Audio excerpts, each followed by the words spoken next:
केशव उपाध्याय प्रशांत पवार जब तक अपनी फ्रेम ठीक कर रहे हैं तब तक आपसे सवाल पूछना होगा।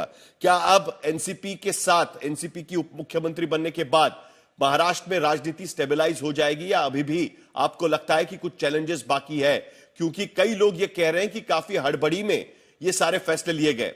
महाराष्ट्र में अधिकृत तौर पर शोक के लिए 3 दिन रखे गए थे, लेकिन उसके पहले ही 2 दिन के भीतर ही नया उप मुख्यमंत्री महाराष्ट्र में। केशव। साहिल जी, 2 बातें मैं स्पष्ट रखना चाहता हूं। सबसे पहली बात, जो मुझे थोड़ा आज ऐसा लगा कि आपने पहले दिन शपथ विधि के समय ही सुनेत्रा वहिनी के ऊपर इनजस्टिस किया है। जो आपने प्रोग्राम का नाम रखा है मजबूरी, सत्ता की मजबूरी, या फिर और शरद पवार के दूत, मुझे लगता है ये कोई जरूरी नहीं था। ये शुरुआत से ही आपने सुनेत्रा वहिनी के ऊपर पहले दिन से इनजस्टिस क्यों किया मुझे पता नहीं, क्योंकि ये दोनों का कोई आज संबंध नहीं था।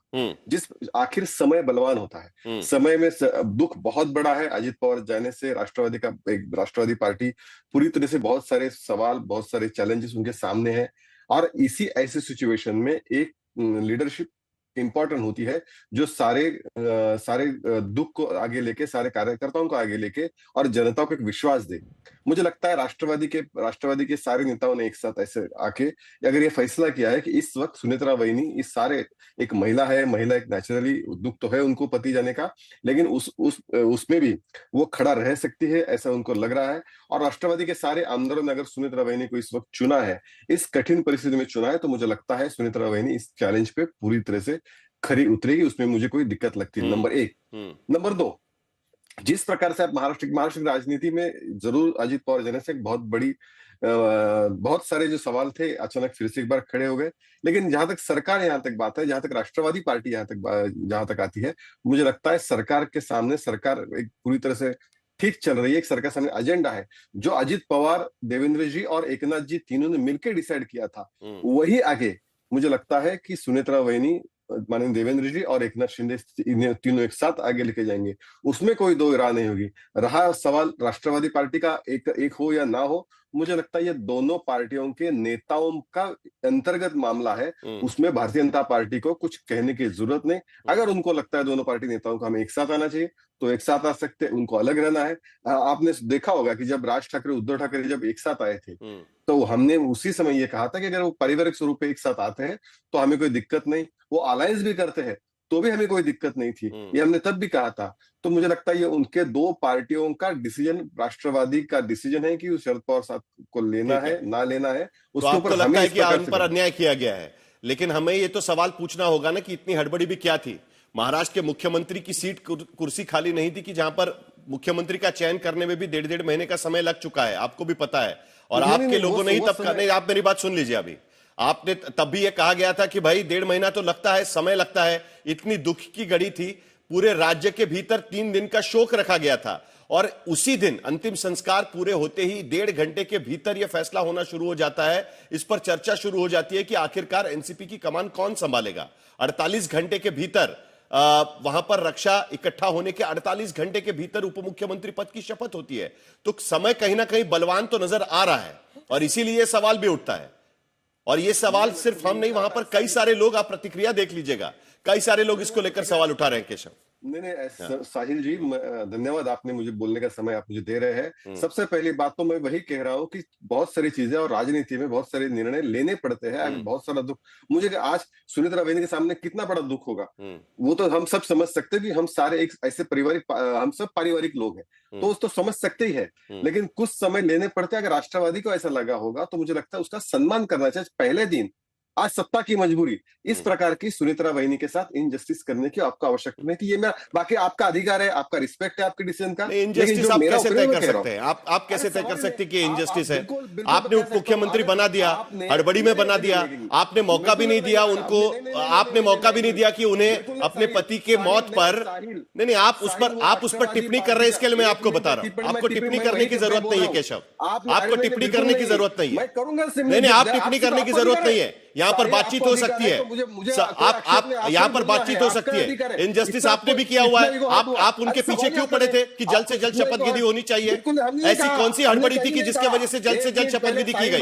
आप इस तरीके से सवाल कैसे उठा सकते हैं? गलत बात मत करिएगा, नहीं गलत बात मत करिएगा प्लीज, गलत बात मत करिएगा। एनसीपी के प्रवक्ता कहां पर है? प्रशांत पवार, उनसे मुझे सवाल पूछना है, क्योंकि 2 दिन के पहले प्रशांत पवार इसी चर्चा में शामिल हुए थे और तब वो बोल रहे थे कि इस वक्त बात कर प्रशांत पवार मेरे ख्याल से अभी अपने हमारे साथ में नहीं है। राजदीप सरदेसाई जुड़े हुए हैं।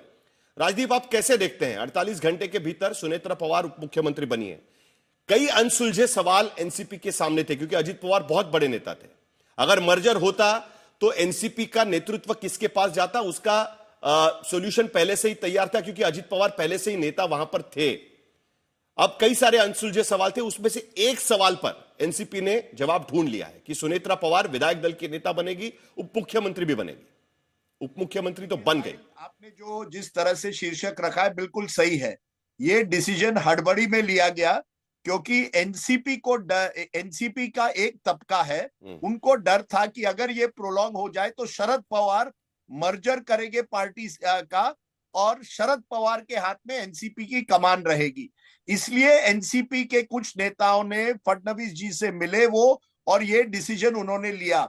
वो बीजेपी को सूट होता है, क्योंकि बीजेपी चाहती है कि एक कमजोर एनसीपी रहे। अगर ये पूरी तरह से एनसीपी एक साथ आ जाए तो 50 से ज्यादा उनके विधायक होंगे, 8 उनके एमपीज होंगे और शरद पवार उनकी कमान संभालेंगे।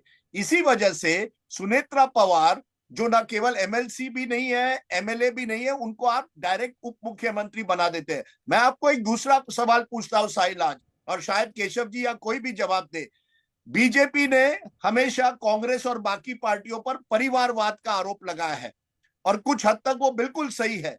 आज बीजेपी क्या कहेगी जब एक आप उप मुख्यमंत्री एक ऐसी महिला को बना रहे हैं जब मॉर्निंग पीरियड है, शोक उनको है, 3 दिन पहले उनकी पति की मौत हुई है बड़े दुखदायक समय पर, केवल इस वजह से कि वो अजीत पवार की वाइफ है? क्या ये परिवारवाद नहीं है? आप राबड़ी देवी, कई लोगों पर ये आक्षेप लगाते थे, सोनिया गांधी पर, क्या परिवारवाद नहीं है? तो परिवारवाद जब आपके सहयोगी दल जिसके साथ आप सरकार चला रहे हैं, वो क्या परिवारवाद नहीं है? ये सभी पार्टियां साहिल केवल कंट्रोल करना चाहते हैं। एनसीपी के नेता सुनील तटकरे हो, प्रफुल्ल पटेल हो, ये नेता एनसीपी को कंट्रोल करना चाहते हैं, इसलिए उन्होंने सुनेत्रा पवार। लेकिन राजदीप, आपको राजनीति की मजबूरी आज की स्थिति में पता होगी। राजदीप, नहीं राजदीप, आपको भी आज की स्थिति में राजनीति की मजबूरी पता होगी। बंगाल के भीतर बैनर्जी ही आपको चाहिए अगर कमान संभालनी है तो। आरजेडी की कमान संभालनी है तो यादव की ही आपको जरूरत पड़ेगी। समाजवादी पार्टी की कमान संभालनी है तो अखिलेश यादव की ही आपको जरूरत पड़ेगी। उसी तरीके से अगर एनसीपी की कमान संभालनी है तो आपको पवार की ही जरूरत पड़ेगी। उसके बिना कोई चारा नहीं है आज की स्थिति में। यही बात यहां पर साफ नजर आती है। एक मिनट आता हूं केशव, आता हूं आपके पास। या बगैर मर्जर के सुनेत्रा पवार को एक तरह से ठीक है आप वहां प्रोजेक्ट करें, जल्दबाजी की गई। केशव उपाध्याय, राजदीप और किसी और के हाथ में ना जाए। ठीक है केशव उपाध्याय। मैं राजदीप जी को पिछले 25-26 साल से देख रहा हूं, उनको देखते मैं बड़ा हो गया। और मुझे आज भी याद है जब 99 साल, मुझे एग्जैक्टली याद नहीं, जब सोनिया गांधी को डिसीजन हुआ था कांग्रेस पार्टी के अध्यक्ष बनने का, तब राजीव गांधी, तब अपने राजदीप जी इतने बहुत ही भारे हुए थे और आप बोल रहे थे कितना अच्छा डिसीजन है, कितना अच्छा डिसीजन है। तब भी सोनिया गांधी को कोई एक्सपीरियंस नहीं था। मैंने देखा है वो, मुझे आज भी याद है, मुझे याद है। लेकिन मुझे याद है आज उनको सुनेत्रा वैनी जो ऑलरेडी एमपी बन चुकी है, तो उनके बारे में ऐसा लगता है उनको कोई एक्सपीरियंस नहीं है।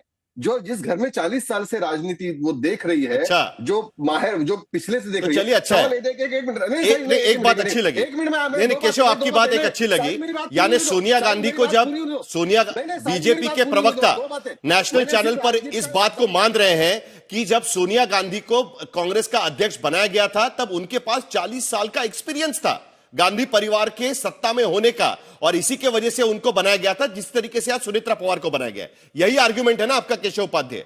आपके आर्गुमेंट को सपोर्ट करते हैं। पार्टी का इंटरनल डिसीजन है, हाँ। जिनको बनाना मैं आपका लॉजिक यहाँ पर भी लगा रहा हूँ, जो लॉजिक आप यहाँ पर दे रहे हैं वो कांग्रेस को लागू होगा। राजदीप सरदेसाई जिस प्रकार से बात करते हैं वो भी नहीं दिखाया, मैंने समर्थन नहीं किया। और दूसरी बात जो अंतरराष्ट्रवादी का अंतर्गत मामला है वो उन्होंने डिसीजन लेंगे। आज की सिचुएशन में वो डिसीजन लेना उन्होंने लिया, उनका सम्मान करना हमारा काम है। चलिए ठीक है।